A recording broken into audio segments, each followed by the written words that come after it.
Europe 1, la France bouge. Raphaël Duchemin. Et c'est l'heure, Raphaël, de découvrir l'entreprise qui va bien. Et une fois n'est pas coutume, c'est une coopérative qui va bien. Bonjour Christian Griner. Bonjour, Raphaël Merci Duchemin. d'être avec nous. Vous êtes le directeur général de l'AITA, qui est une coopérative née dans les années 30, dans le Finistère, et qui petit à petit s'est étendue un peu partout en Bretagne d'abord. L'idée de départ, c'est valoriser le lait, bien sûr. Pour ça, les paysans vont commencer à construire leurs propres outils. Voilà, c'est ça. Dans les années 1930, les paysans, des laitiers, décident de valoriser leur lait le mieux possible. Et puis c'est l'époque où les villes se développent, où ensemble on est plus fort.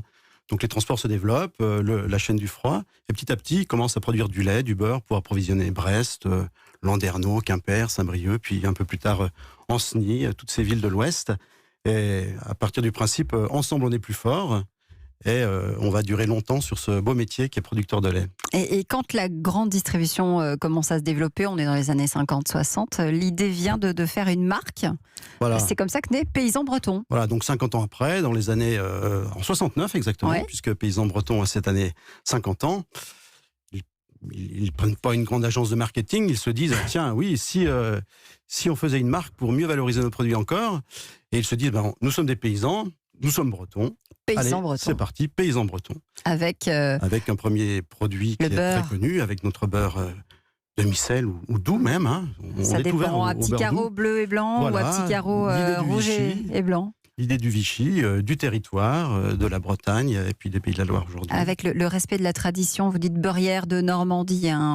On fait le lait, le beurre, la crème, dans la plus pure tradition. Alors j'ai beaucoup de respect pour la Normandie, mais De Bretagne, pardon, mon Dieu. Il est breton, non. Il est breton, oui. Vous avez avec, vu ce dérapage incontrôlé. voilà. Mais on aime nos amis normands, mais notre beurre est bien quand même. Hein. C'est quand même. Voilà. Et donc, oui, avec du beurre fait avec du lait qui n'est que breton. Hein. Et puis le lait breton, c'est quoi ? C'est de l'herbe, hein. Et puis des vaches qui pâturent énormément, parce que, je ne sais pas si vous le savez, il pleut de temps en temps en Bretagne. Et donc l'herbe pousse, et les vaches... Ouais, j'ai vu qu'elle pâture 200 jours en moyenne par Oui, c'est ça en par moyenne. an, c'est Oui. ça, les 200 vôtres jours par an, oui, à peu près, oui.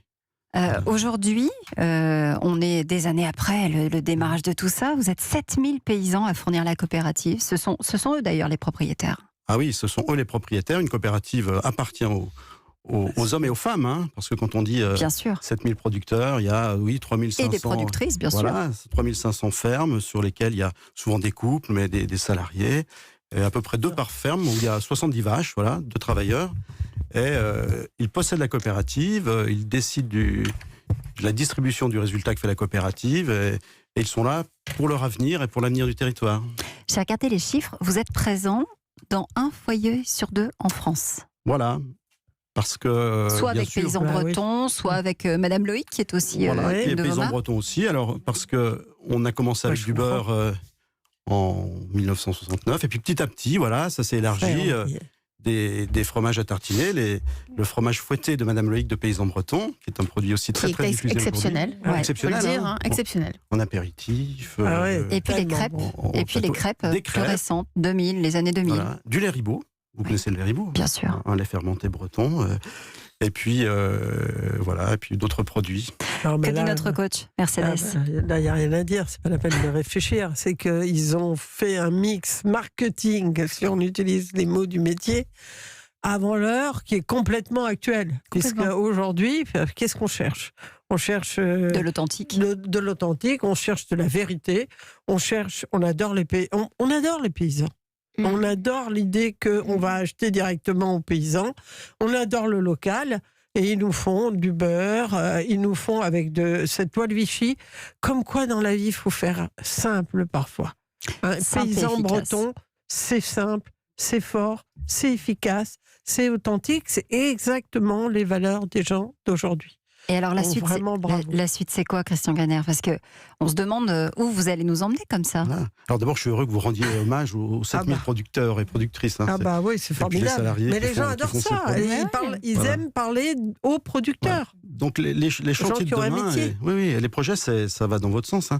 C'est de faire encore mieux connaître, c'est-à-dire informer, Bah et puis oui. s'engager sur les progrès qu'on peut encore faire. Bien sûr. Bien sûr. Les producteurs sont déjà bons, si vous voulez, mais je pense qu'il y a encore beaucoup de progrès à faire dans le sens de ce qu'attendent les consommateurs d'aujourd'hui, c'est-à-dire comment le lait est produit, comment vivent les transparence. vaches, Oui. voilà.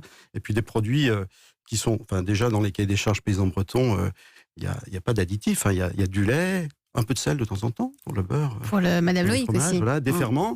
Donc c'est renforcer Ouais. ces cahiers des charges stricts, régionaux, sur de la matière première régionale ou avec quelques ingrédients français, c'est ça. Donc informer, s'engager sur ce qu'on fera de mieux encore, et puis bien sûr essayer encore d'élargir la gamme et le partage du savoir-faire. Le partage du savoir-faire et, Voilà. et aussi le partager à l'extérieur. Moi, Elisabeth. j'ai juste une question. Qui est Loïc? Ah, Madame Loïc. Qui est Madame Loïc Ah, Alors, l'histoire dit que Madame Loïc, c'est une légende. elle habitait route de Planquette à Créhin, dans les Côtes d'Armor. Je ne sais pas si vous connaissez, pas très loin de la mer. Et elle aurait donné sa recette à la laiterie voisine. Ah. Et à partir de ça, on a créé Ouais, ce elle est fabuleux cool, fromage. Madame Une belle Loïc. histoire pour un beau produit. On l'aime, Voilà. Madame Loïc. 6 usines, ventes dans 90 pays. Super. Entrée en 2016 au classement des marques les plus vendues, c'est Paysans Bretons. Merci d'être venu nous en parler Bravo, aujourd'hui. merci. Merci pour votre accueil. Merci Mercedes d'avoir été notre coach aujourd'hui.